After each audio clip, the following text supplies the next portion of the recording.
welcome to this PvP Stamina Nightblade Sniping guide.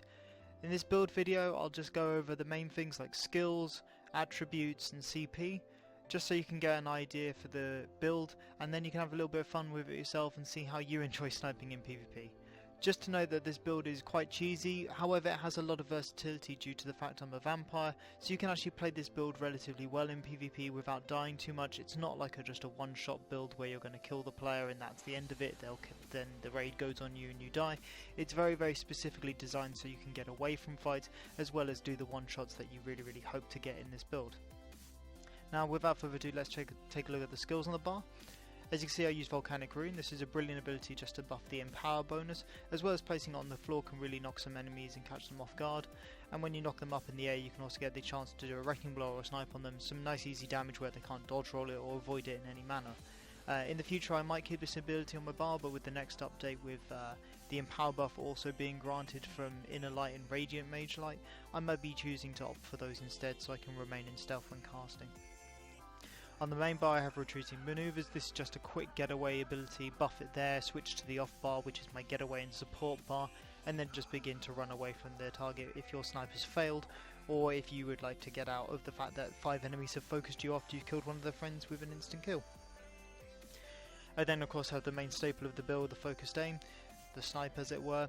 I choose this one over the lethal arrow as it stacks with physical damage and not thaumaturge with the poison damage, so this is a far better ability to be using when sniping in PvP. Moreover, it means that your heavy attacks will do a bit more damage as they are also based off physical damage. Then of course you have Relentless Focus to give you the 8% increased damage to your abilities, as well as the small 10% stamina recovery, which is always a nice buff. Occasionally you'll get the proc of this, but very rarely will you see me get the proc of this as you're aiming for one-shot kills, and at a worst you're going to be maybe 1-2 heavy attacks before the target start, or they will clearly survive due to being a part of a raid group or what have you. The fifth ability, which you make sure you buff before you snipe, is of course the Camouflage Hunter. This is just really nice for getting those perfect one-shots on all vampires and werewolves. The amount of damage that it does, I mean I've had 28k single hits from just a Camouflage Hunter snipe on some people if they're really unlucky, so it's just a really strong ability. It's a staple of the build and it's so much fun to use. And of course on this bar we have the Flawless Dawnbreaker, the 8% increased weapon damage, just giving all that more damage to your snipes, as well as being a nice counter to any ganking vampires that might try and grab you. You just buff the Flawless Dawnbreaker and quickly hit them with a snipe or something, because you've already got the Camouflage Hunter buffed. They die in an instant if you really have that problem. But also, as you'll see on the off bar in just a second, there's a load of ways that you can get out of combat and get out of dodge as quickly as possible. I mean, this as a Stamina Nightblade build is very odd for what I've chosen to use, as you'll see in a minute, but it's really useful for just getting out of combat quickly, being incredibly stealthy and incredibly mobile while sniping. On the off bar we have Concealed Weapon, the first odd choice I would arguably imagine for this build. Concealed Weapon is the Magicka morph and you're not using surprise attacks, so this gives a slight limitation if you want to play this build, as the character won't be set up for surprise attack if you want to run some kind of dual wield ganking build where you're killing people very fast in melee. Use Concealed Weapon for the invisibility bonus and the stealth movement speed, and it's just an amazing ability for getting out quickly. So once you've buffed Rapid on the off bar, you switch to this running away support bar. You can stealth, you can cloak, you can move incredibly fast on this bar, just straight in combat or out of it. Then of course we have our Dark Cloak. We use Dark Cloak at the moment. In the future of course it will be swapped over to the Cloak that gives you 100% crit chance, because Dark Cloak will become less useful next patch. However, it's still a really nice ability for the time being, removing all those dots off you, as well as making a very quick getaway with the rapid movement speed increases. You move as fast as a Magicka Nightblade, however you have the edge of the Magicka Nightblade's movement speed increases, as you also have the leather armour, so you're getting even more speed increase due to the fact you're wearing medium armour. The third ability on the bar is Resolving Vigour. You've got to have some health regen in this build. If you do get caught off guard, if you are running away, Resolving Vigour is a really nice ability in order to get you out of dodge and keep you alive while you're getting out of dodge. Mixing dodge rolls in with vigors and cloaks really helps give you that distance on the person pursuing or persons, and therefore it's a really nice health sustain for the build. If you don't have Resolving Vigour, you're going to probably die a little bit more often than not when trying to snipe, just because you won't have that flexibility to get away as fast as possible. Fourth ability on the bar is Wrecking Blow. Now for all those Dragon Knights out there who you come across with, or just anyone who decides to get a bit too close and you think you can take them, just have Wrecking Blow on the bar. It's an incredibly broken ability at the moment, not because of its range, but because of its damage and the way that the empowers stack and all those things coupled together make this ability incredibly broken. I hope it gets more looked at in the future and does get fixed, but for the time being it's just a really nice skill. Even if you're not combining it with an executioner combo, it's more used as a melee offensive ability, one of the only ones on the build, just to give you that extra advantage over your opponent if you do get forced into melee. When before sniping you buff Rally to give you the major brutality buff, as well as it being a nice heal over time which can be activated to give you an insta heal. This ability is really strong and is really powerful when sniping, just to buff the Rally, switch bars, buff your Camouflaged Hunter, Relentless Focus, and then begin to snipe. Occasionally you can begin from stealth and you can throw a Volcanic Rune on the ground, and as the snipe goes off you'll just drop into stealth and you'll have about 0.5 seconds where the empower will still be active just before the snipe lands, so you can get the empowered snipe off. Finally on this bar we just have the Clouding Swarm. The invisibility bonus is really nice on Nightblades. When invisible or stealth you get the increased crit damage, so just having Clouding Swarm on this bar is a really nice offensive ability, given that you're not really going to be using that ultimate that much when you're sniping. So because you're not using your ultimate that much when you're sniping, you usually have Clouding Swarm to rely on just to get out of dodge. So if someone's coming at you, you can suddenly turn very offensive and use Clouding Swarm, or likewise if you're just scared that there's 5 people coming after you and you don't think you can take them, then you Clouding Swarm and you very quickly move off when using Cloak and Rapid combined together within that. Moving over to the character sheet, just want to show you that I am in Cyrodiil, so my health is slightly higher on my off bar, and I have a low amount of magicka. I also have quite a lot of stamina as I'm using health and stamina food. And the weapon damage is very high, especially when combined with the buffs of Major Brutality from the two-handed axe, also two-handed mace. You can just a comment. You can use any form of mace, or axe, or two-handed. To be fair, Maelstrom two-handed axe is probably the best for this build. However, I don't have it available to me.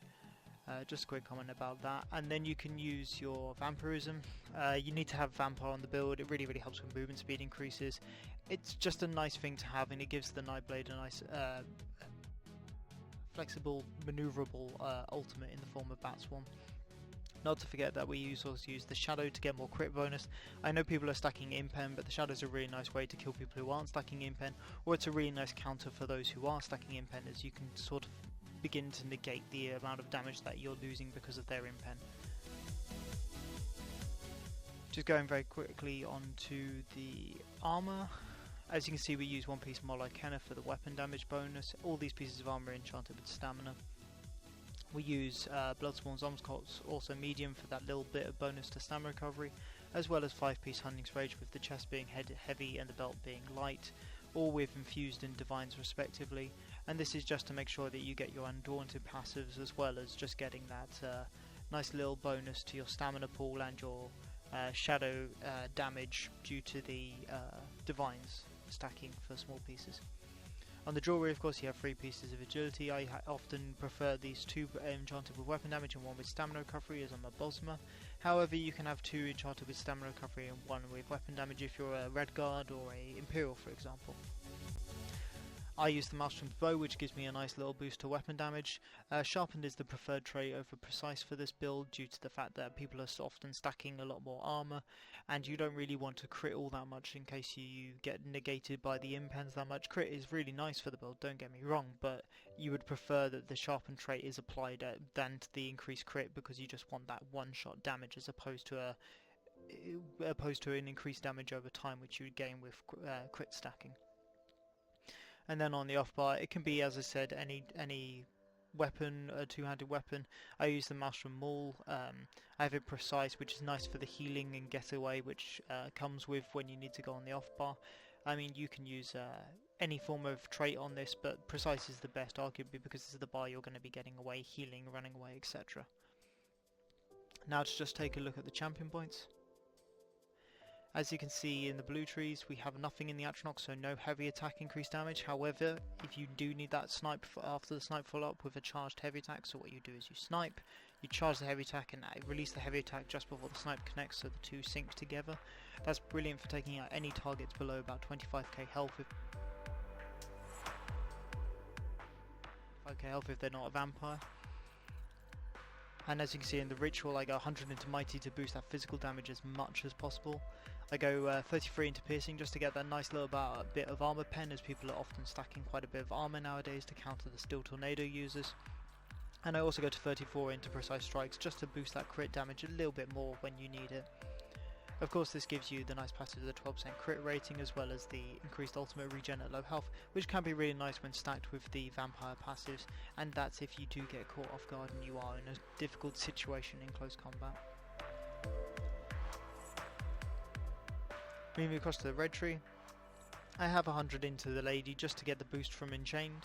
I have a Hardy and Elemental Defender of equal amount, just to ward off any form of Magicka users, and 10 into thick skin just to reduce those dots in case I can't get into cloak quick enough. Also, I have 47 into quick recovery just to boost all those heals that I'll need in order to survive any form of damage incoming, and it really helps with the vigor and the rally just to increase those healing received when you're trying to escape. I use 67 into Warlord just because the stamina cost reductions don't stack as well as the stamina recoveries, and also because stamina recovery is arguably more important than cost reduction in PvP, just because having a more replenishing pool of stamina is far stronger than having a reduced cost pool for your skills. So there's 67 into Warlord, and as usual 100 into Mooncalf. I mean, you can do these either way round depending on your preference. I personally think this is the stronger and more sustained way of playing, but you can make your own decisions on that as you wish. Just to quickly comment on the class and race, I think Nightblade is the strongest for this build due to the amount of crit damage that you get from Nightblade passives, as well as just other utility abilities like the 8% buff to your actual damage due to the Relentless Focus. So I just think it's a really nice class to play the sniper with, as well as, of course, cloak is incredibly strong for the build as well when run with concealed weapon, which is a strange choice, but you get a really nice speed boost to get out of the way if you are caught. The preferred race I would definitely suggest for this is a Wood Elf.